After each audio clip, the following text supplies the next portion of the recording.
예, 오늘은 제가 준비한 딥 러닝 펀더멘탈의 마지막 토픽인 트랜스포머스와 그것의 핵심 개념인 어텐션 메커니즘스에 대해서 알아보도록 하겠습니다. 우선 트랜스포머의 핵심 개념인 어텐션 메커니즘을 다른 모델의 연산과 비교해 보도록 하겠습니다. 우선 이쪽에 있는 그림들을 보시면 CNN은 어떤 한 점에 대해서 그 주변의 것들을 분석을 한다고 했습니다. 한 지역을 분석한다 그랬죠. 그래서 그것으로 인해서 스페셜 인베리언스, 즉 공간 불변성과 로컬리티, 지역성이 담보된다고 했습니다. 그리고 병렬 계산이 가능하다고 했고요. 반면에 RNN은 시계열 데이터를 분석하는 데 사용이 되는데 첫 번째 요소의 분석값이 그 다음 요소로 전달이 된다고 했습니다. 그래서 RNN의 한계는 첫 번째 요소의 분석한 값이 계속 전달되는 과정에서 희석된다는 그런 단점이 있다고 했죠. 그래서 그것을 보완하기 위해서 여러 개념들이 나왔고 또 그 속에서 어텐션 메커니즘이 있었습니다. 그래서 트랜스포머는 이 어텐션 메커니즘만을 사용해서 모델을 구성을 했는데요. 셀프 어텐션인 경우는 자기 자신을 분석을 하는 겁니다. 그래서 5개의 단어로 된 문장이 있을 경우 그 첫 번째 단어와 다른 모든 단어와의 관계들을 계산을 하고 어떤 단어에 제일 어텐션을 두느냐를 계산을 하고요. 그 두 번째 단어도 마찬가지로 두 번째 단어와 다른 모든 단어와의 관계를 계산해서 어떤 단어에 가장 어텐션을 주느냐를 계산하는 방식입니다. 그래서 이쪽 그림을 보면 RNN인 경우 첫 번째 단어에서 계산한 값이 그 다음에 전달되고 두 번째 단어에서 계산한 값은 이 값을 포함해서 다음 단어로 전달되는 식으로 해서 번역과 감정 표현과 다음 단어 맞추기나 품사를 맞추기 이런 것들을 계산을 하고요. 반면에 트랜스포머는 이 어텐션 개념을 사용해서 한 단어가 다른 모든 단어와의 관계를 계산을 한다라는 게 가장 큰 차이가 되겠습니다. 이와 관련해서 자세하게 더 알아보도록 하겠습니다. 트랜스포머스는 현재 자연어 처리 작업에 대한 지배적인 모델이죠. 오픈AI의 챗GPT, 구글의 제미나이, 메타의 라마 모두 다 트랜스포머 모델로 만들어졌습니다. 이것의 핵심 아이디어는 어텐션 메커니즘이고요. 이 개념을 처음 소개한 논문 제목이 Attention is all you need입니다. 이 논문은 그렇게 긴 논문이 아니라서 여러분도 직접 가서 볼 수가 있는데요. 이 논문은 총 10여 페이지로 되어 있는 논문이고요. 이 논문에서 소개된 구조가 바로 이 트랜스포머 구조이고 어텐션 메커니즘에 대한 설명이 있습니다. 이 어텐션 메커니즘은 입력 시퀀스의 각 위치에 대한 가중치를 계산해서 해당 위치에 중요한 정보에 집중한다. 이런 개념이 있는 거고요. 그리고 셀프 어텐션이라는 개념이 나옵니다. 이것은 이 구조 속에서 인코더에 있는 이 멀티헤드 어텐션과 디코더에서 처음 나오는 이 마스크드 멀티헤드 어텐션에서 나오는 건데요. 이 셀프 어텐션은 하나의 시퀀스 내에서 각 원소가 다른 원소들과 어떤 관련성을 가지는지를 계산하는 겁니다. 이를 통해서 문장 내 단어 간의 관계를 모델링하는 거죠. 만약에 번역을 예를 들자면 영어 문장이 일로 들어왔을 때 그 문장에 대한 어텐션 연산을 하는 겁니다. 만약에 영어를 한국어로 번역할 때 여기서는 한국어에 대한 그런 어텐션 계산을 하게 됩니다. 어텐션 연산이 한 번 더 있는데요. 이 연산은 영어에 대한 연산 결과값을 받고 한국어에 대한 연산 결과값을 받아서 번역을 수행하기 위해 두 언어로 이루어진 문장들 간의 어텐션 연산을 하게 되는 겁니다. 이 트랜스포머는 크게 인코더, 디코더 두 부분으로 나눕니다. 왼쪽에 있는 부분이 인코더 부분이고 오른쪽에 있는 부분이 바로 디코더 부분입니다. 인코더 입력 시퀀스를 다양한 특성 벡터로 변환해서 디코더에서는 이를 바탕으로 출력 시퀀스를 생성하는 것이죠. 그 다음에 포지셔널 인코딩이란 부분은 이 맨 처음에 나오게 되는 건데요. 이게 나오는 이유는 RNN에서는 순차적으로 데이터를 처리하는 반면에 이 트랜스포머에서는 각 단어별로 모든 단어들 간의 관계를 계산을 하다 보니까 그 순서에 대한 정보가 없습니다. 그래서 거기에 대해서 따로 순서에 대한 정보를 인위적으로 붙여주는 것이 바로 이 포지셔널 인코딩 부분입니다. 매스킹 부분은 디코더의 첫 번째 어텐션에서 이루어지는 것인데 디코더 부분의 입력값에 있어서 만약에 3개의 문장으로 이루어진 입력값이 있는데 만약에 예를 들어서 두 번째까지 다 계산을 했고 이번에는 세 번째를 계산을 할 차례이다 라고 했을 때 이 세 번째에 대한 값이 주어지게 되면 정답이 주어지게 되는 거니까 이 부분을 마스킹해서 없애버린다는 뜻입니다. 이런 말로 설명하면 디코더에서 미래의 정보를 사용하지 않도록 마스킹을 적용해서 현재 시점 이전의 정보만을 참조하는 것을 마스킹이라고 합니다. Feed Forward Neural Networks는 멀티헤드 어텐션이 완료되고 난 다음에 이루어지는 것으로서 인코더와 디코더 각각에서 다층 Feed Forward 신경망이 적용돼서 비선형성을 추구하고 특성을 변환하는 것을 말합니다. 그래서 여기서는 Activate 펑션이 들어가겠죠. 비선형성을 추구하기 위해서요. 이런 것들이 주요 개념이고 이 트랜스포머는 초기에 기계 번역을 위해서 제안이 되었고 현재는 자연어 처리 분야에서 다양하게 사용이 되고 있습니다. 특히 BERT, GPT, T5 등의 모델은 모델은 이를 기반으로 발전된 형태로 다양한 언어 모델링 작업에 활용이 되고 있고요. 이것의 장점은 병렬 처리가 용이해서 학습 속도가 빠르다는 겁니다. 그래서 GPU도 이용을 할 수 있고요. 셀프 어텐션을 통해서 문장 내 단어 간의 관계를 효과적으로 모델링을 할 수 있습니다. 반면에 단점은 매우 큰 모델의 경우 많은 리소스가 필요하고 상대적으로 해석과 모델 내부의 동작을 이해하기가 어려운 부분이 있습니다. 기업들에서 이 모델을 만드는 데 있어서 돈이 많이 드는 거죠. 그리고 안에서 처리되는 그런 로직이 복잡하기 때문에 약간 이해하기가 어려운 부분이 있습니다. I know it's difficult to understand.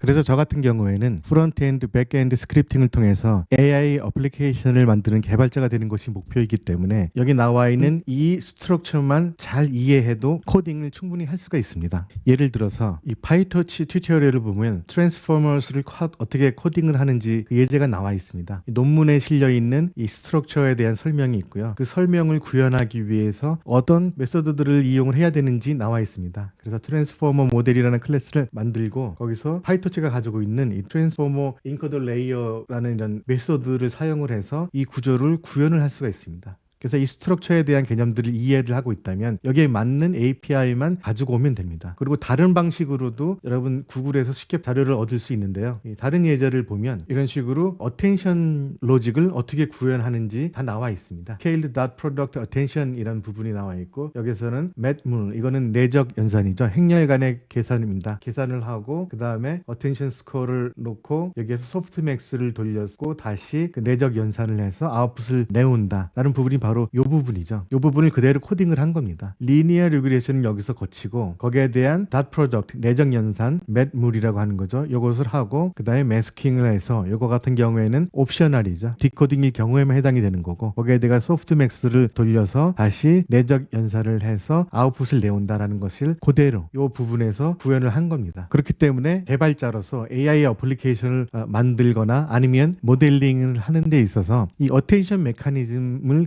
깊숙이 알 필요는 사실은 없습니다. 이 논문에 있는 이 구조에 대해서 이해를 하고 각 부분에 대한 메소드들이 어떤 것이 있는지만 알면은 코딩을 할 수 있습니다. 근데 오늘은 이 어텐션 메커니즘에 대해서 저는 좀 더 깊이 알아보도록 하겠습니다. 메커니즘을 모르는 상태에서 이렇게 코딩을 하는 것과 아는 상태에서 코딩을 하는 것은 다를 수가 있기 때문에 오늘 아주 깊이는 분석을 하지 못하겠지만 어텐션 연산은 과연 어떻게 하는 것인지 한번 간략하게 알아보도록 하겠습니다. 이 어텐션 연산을 이해하기 위해서는 queries와 keys 그리고 values에 대한 개념을 이해를 해야 됩니다. 본격적으로 이 개념들을 알아보기에 앞서서 간단하게 트랜스포머를 이용한 제너레이티브 AI 역사, 생성형 AI 역사를 간단히 살펴보고 넘어가도록 하죠. 일단 지난 시간에 배웠던 RNN과 LSTM, 시퀀스 투 시퀀스는 가변적인 시계열 데이터를 입력으로 받아서 고정된 크기를 만들어서 사용을 했습니다. 하지만 어텐션 메커니즘이 들어오고 나서부터는 고정된 크기를 변경을 할 필요 없이 입력 시퀀스 전체에서 정보를 추출하는 방향으로 발전했죠. 그래서 트랜스포머가 2017년에 구글에 의해서 발표가 되었고요. 그것을 이용해서 오픈 AI에서 GPT를 만들고 그 다음에 GPT-3를 2020년에 발표를 해서 센세이션을 일으켰습니다. 그동안에 나왔던 생성형 AI들은 이렇게 많이 있습니다. GPT-3 발표 이후에 대중적으로 많이 알려졌고 구글에서 여러 가지 모델들이 나와 있고 지금 현재 GPT-4가 나와 있는 상태죠. 그리고 구글에서는 제미나이가 나와 있고요. 메타에서는 라마라는 것이 나와 있습니다. 이렇듯 트랜스포머는 지금 현재 널리 사용되고 있는 생성형 AI를 만든 기본적인 모델로서 아주 중요한 역할을 하고 있습니다. 자, 그럼 트랜스포머의 핵심인 어텐션 메커니즘에 대해서 알아보도록 하겠습니다. 어텐션 메커니즘을 알려면 쿼리와 큐와 밸류에 대해서 먼저 알아야 되는데요. 이 용어들은 데이터베이스에서 사용되던 용어죠. 데이터베이스는 키와 밸류 쌍으로 작동을 하고 그 중간에 쿼리를 사용을 하죠. 그래서 데이터 크기에 관계없이 동작을 합니다. 그리고 동일한 쿼리라도 DB 내용에 따라서 다른 답변을 받을 수 있고요. Exact match, Approximate match, and Top K 등을 위해 간단한 코드로 실행을 할 수 있습니다. 그리고 DB 자체를 압축하거나 단순화할 필요가 없죠. 트랜스포머는 이런 키와 밸류와 쿼리를 사용해서 어텐션을 정의합니다. 이것이 RNN과 다른 점이죠. 어텐션 풀링이라는 용어가 나오는데요. 어텐션 가중치를 구하는 작업을 말을 하는 겁니다. 어텐션이라는 이름은 연산이 가중치 알파가 가장 큰 용어에 특별한 어텐션을 기울인다는 사실에서 유래를 합니다. Attention, attention everyone. 옆에 표를 보면요. 각 입력 값들에 대해서 키 값이 주어집니다. 그리고 이 키 값에 쿼리를 적용한 것이 바로 어텐션 웨이트, 어텐션 가중치라고 하는 겁니다. 이 쿼리는 동일한 쿼리가 적용이 됩니다. 이 키는 입력 값들마다 다 다르고요. 여기서 구한 어텐션 가중치를 각 입력 값들에 대한 밸류 값과 또 한 번 연산을 합니다. 그 연산을 한 값이 마지막 아웃풋 값이 됩니다. 이 과정이 어텐션 풀링입니다. 어텐션 메커니즘은 어텐션 풀링을 통해 VI 값에 대한 선형 조합을 계산하는 겁니다. 여기서 가중치는 쿼리와 키 간의 호환성에 따라 파생이 되는 거죠. 이런 어텐션을 통해서 얻어낸 결과를 시각화한 데이터를 보면 이렇습니다. 영어를 프랑스어로 번역을 하는 시스템에서 나온 건데요. 네모가 가장 밝은 것이 가중치 값이 높은 겁니다. 이 단어인 경우에는 유로피안에 대한 단어에 대해서도 색이 있고 그 다음에 이코노미에 대한 단어에 대해서도 색이 있는데 이코노믹 단어에 대한 색이 더 밝죠. 이 불어는 영어의 이코노믹에 더 가깝다 라는 식으로 시각화를 할 수 있습니다. 이 쿼리 키 밸류에 대한 개념은 조금 복잡하고 어려운 거라서 관련된 유튜브 영상을 여기 링크를 걸어놨는데요. 좀 더 자세히 알고 싶으신 분들은 이 유튜브 영상을 보시면 되겠습니다. 그러면 쿼리와 키와 밸류는 어떻게 구하는지 그것을 알아보도록 하겠습니다. 일단 쿼리에 대한 가중치 행렬, 키에 대한 가중치 행렬, 밸류에 대한 가중치 행렬을 따로 구합니다. 이것은 처음에는 랜덤한 값에서 시작을 하죠. 이 가중치 행렬을 입력된 단어의 임베딩 벡터와의 행렬 곱을 통해서 쿼리와 키와 벡터를 구합니다. 즉 입력된 값이 fit이라고 한다면 이 fit에 대한 임베딩 값이 있겠죠. 이 임베딩 값에 대해서는 이 강의의 가장 첫 번째 강좌에서 자세히 설명을 했습니다. 잘 모르시는 분은 그 부분을 보고 오시면 많이 도움이 될 겁니다. 샐러드, 튜, wolf, 베어 다 각각의 임베딩 벡터가 있습니다.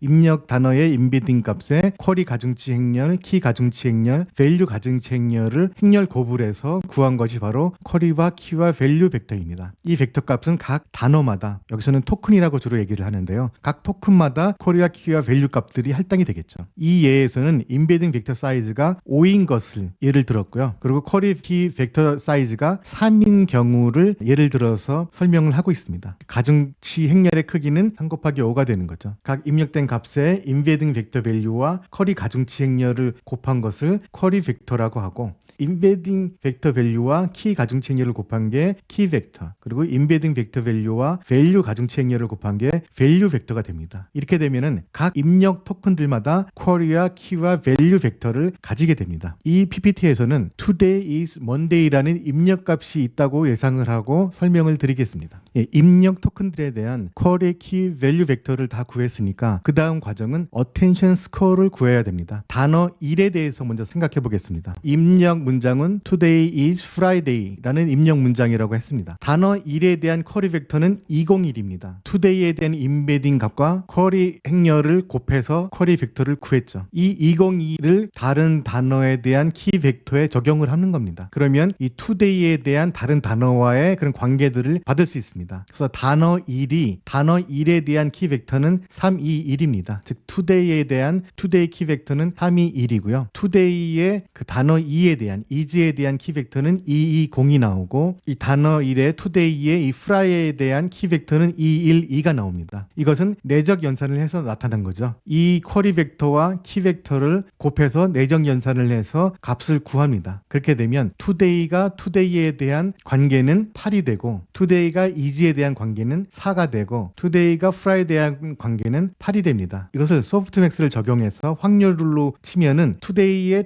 대한 결과값은 0.5, today의 is에 대한 결과값은 0, today의 fry에 대한 결과값은 0.5가 됩니다. 이 두 개 합하면 1이 되는 거죠. 그래서 today는 today와 가깝고 이 today는 또 friday하고도 가깝습니다. 이 세 단어 중에서는 today와 is가 가장 거리가 먼 거죠. 이렇게 서로 입력 단어에 대한 그 연관성을 구하는 겁니다. 그래서 dot product는 내적 연산이라고도 하는데 이것은 행렬 곱을 한 후에 그 결과를 더하는 연산이고 두 벡터 간의 유사성을 구하는 데 사용이 된다고 했죠. 그리고 attention score는 주어진 쿼리와 키 간의 유사도를 나타내는 값입니다. 쿼리 벡터와 키 벡터에 대해서 dot product 오퍼레이션을 합니다. 그리고 소프트맥스를 통과해서 쿼리와 키 간의 상대적 가중치를 얻는 것이죠. 그리고 주어진 쿼리에 대해 중요한 키에 더 많은 주의를 기울이도록 하는 겁니다. 그래서 attention 가중치는 attention score를 소프트맥스로 돌려서 확률화한 것입니다.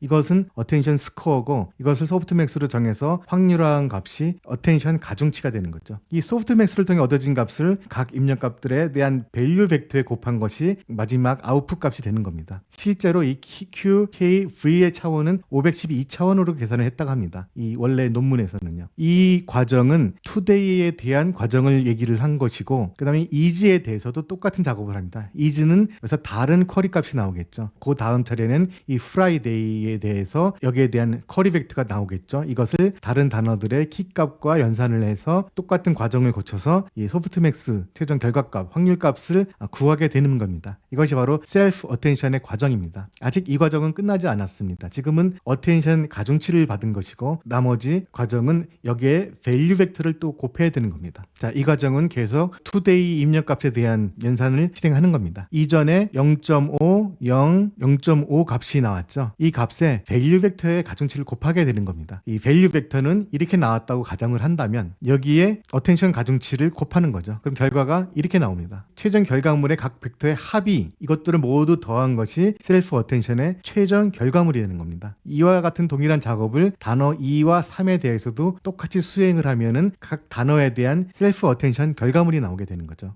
그러면 Today is Friday의 셀프 어텐션 최종 결과물은 이런 식으로 나오는 겁니다. Today에 대한 다른 모든 단어들의 토큰들의 최종 결과물은 1, 2, 2고 is에 대해서 결과물은 1, 1.94, 1.94 그 다음 Monday에 대해서는 1, 1.98, 1.98 이렇게 나오는 겁니다. 다시 정리를 하자면 각 입력값들에 대한 키 벡터를 구합니다. 키 행렬과 입력 단어의 인베딩 값과 행렬 곱을 하는 거죠. 그리고 각 단어에 대한 쿼리 값을 구했는데 이 쿼리 값은 이 단어에 대해서 어텐션 연산을 할 때 다른 단어에 모두 똑같이 적용이 됩니다. 그래서 어텐션 스코어를 구하게 되는 거죠. 그래서 이 어텐션 스코어를 소프트맥스를 통해서 결과물을 내오면 그것이 바로 어텐션 가중치가 되는 겁니다. 그리고 이 어텐션 가중치를 각 입력값들에 대한 밸류 값과 곱한 값이 바로 셀프 어텐션의 최종 결과물 아웃풋이 되는 겁니다. 그래서 Today is Monday에 대한 셀프 어텐션 결과물은 최종 결과물은 이렇게 되는 거죠. 그렇다면 최종 정리하는 의미에서 트랜스포머 스트럭처를 보고 그 흐름을 간략하게 설명을 드리도록 하겠습니다. 처음엔 입력값이 들어오죠. 번역을 한다면 만약에 여기는 영어이고 여기는 한국어가 들어올 수 있겠죠. 각 입력값들은 인베딩 밸류가 있습니다. 처음에 하는 과정은 포지셔널 인코딩이죠. 이건 저번에 설명을 했죠. 각 단어에 대한 위치 정보를 인위적으로 주는 겁니다. 그리고 가장 처음에 하는 것이 멀티헤드 어텐션입니다. 방금 설명드렸던 이 어텐션 연산이 입력값에 대해서 여기서 이루어지는 겁니다. 연산이 하나가 아니라 여러 개를 진행한다는 게 바로 멀티헤드 어텐션 개념이죠. 그래서 이거를 한 것을 add하고 노멀리제이션을 거칩니다. add는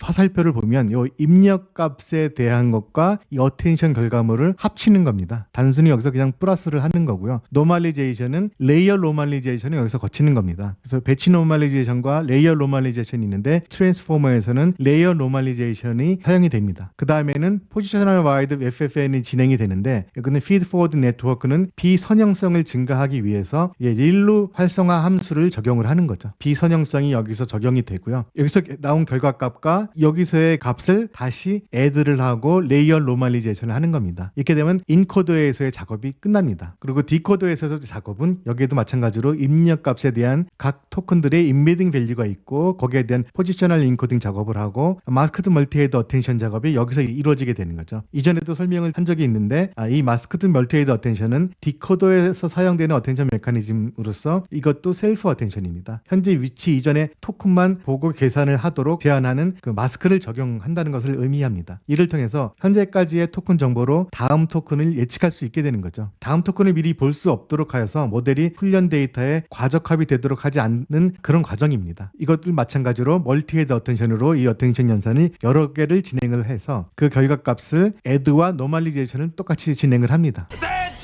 그 다음에 멀티헤드 어텐션은 이건 셀프 어텐션은 아닙니다. 여기에서 나온 값과 여기에서 나온 값이 두 개가 동시에 주어지죠. 그래서 인코더에서 들어온 값의 키와 밸류 그리고 디코더에서 나온 결과값의 쿼리를 적용해서 여기서 어텐션 연산을 하게 됩니다. 그래서 이 어텐션 연산의 결과값을 여기 add와 노멀리제이션을 거쳐서 다시 feed forward 네트워크를 거쳐서 비선형성을 주고 그 다음에 add와 노멀리제이션을 다시 거쳐서 최종 결과값을 얻게 됩니다. 여기서는 fully connected layer 단계로서 모든 것을 일렬로 평탄화 작업을 한 다음에 최종 결과값을 얻게 되는 것이죠. 여기 여기 이 표를 보면 n이라는 숫자가 있는데 이거는 이 과정을 한 번 하는 것이 아니라 여러 번 반복한다는 겁니다. 이 논문에서는 인코더 과정을 6번, 이 디코더 과정을 6번 반복했다고 합니다. 그리고 멀티헤드 어텐션은 이 멀티는 한 8개의 어텐션 연산을 수행을 했다고 합니다. 많은 과정을 거쳐서 결과값을 내온 것이 바로 트랜스포머를 발표했던 논문에서 사용했던 방법입니다. 이 트랜스포머 방법은 비단 텍스트에만 사용이 되는 것은 아닙니다. 그림에서도 이미지에서도 사용이 되는데요. 이전의 이미지는 CNN에서 사용을 했죠. 근데 이 어텐션 메커니즘을 사용해서도 이미지 값을 분석을 할 수가 있습니다. 텍스트처럼 이미지들을 이렇게 분할을 해가지고 여기에 대해서 어텐션 연산을 적용을 해서 결과값을 끄집어내는 겁니다. 이 결과를 보면은 이미지 사이즈가 작은 경우에는 CNN보다 성능이 좀 안 좋지만 이 이미지 스케일이 큰 경우에는 이 트랜스포머가 CNN보다 성능이 더 좋게 나왔다라는 그런 결과가 있습니다. 그리고 이 트랜스포머는 여러 가지 방법으로 사용이 될 수 있는데 인코더와 디코더를 따로따로 사용을 할 수 있습니다. 인코더만 사용하는 경우도 있는데 이 인코더만 사용하는 경우는 센텐스 클래시피케이션, 이 분류와 익스트랙티브케이션 앤서링, 그리고 마스크드 랭귀지 모델링 이런 태스크에 좀 더 강한 것이 인코딩만 사용해서 나온 모델이고요. 버트 같은 경우가 이 방법을 사용을 했습니다. 그 다음에 디코더만 사용하는 모델들도 있는데요. 이것은 텍스트 제너레이션 그리고 캐주얼 랭귀지 모델링 등의 강점이 있는데 이것은 GPT가 바로 이런 디코더만 사용을 해서 만든 모델이죠. GPT, 그러니까 구글의 제미나이도 나중에 이 방법을 사용을 했습니다. 그래서 이런 생성형 모델을 보면 문장을 만들거나 일반적인 언어들을 사용해서 문장들을 작성하거나 하는 데에 강점이 있죠. 그다음에 인코더와 디코더를 모두 사용하는 모델들은 트랜슬레이션, 이 번역 작업이라든가 요약 작업 이런 것들에 대한 강점이 있다고 하는데요. 이거는 바트나 T5 이런 모델들이 이 인코더 디코더를 모두 사용해서 그 모델을 생성을 했다고 합니다. 자, 지금까지 딥러닝의 기초부터 시작해서 챗GPT를 만들었던 트랜스포머 모델까지 배워보았습니다. 지금까지 같이 해주셔서 감사하고요. 다음부터는 실무적으로 AI를 이용해서 어떤 어플리케이션을 어떻게 개발을 할 수 있는지 관련된 강좌로 여러분들을 다시 찾아뵙겠습니다. 감사합니다.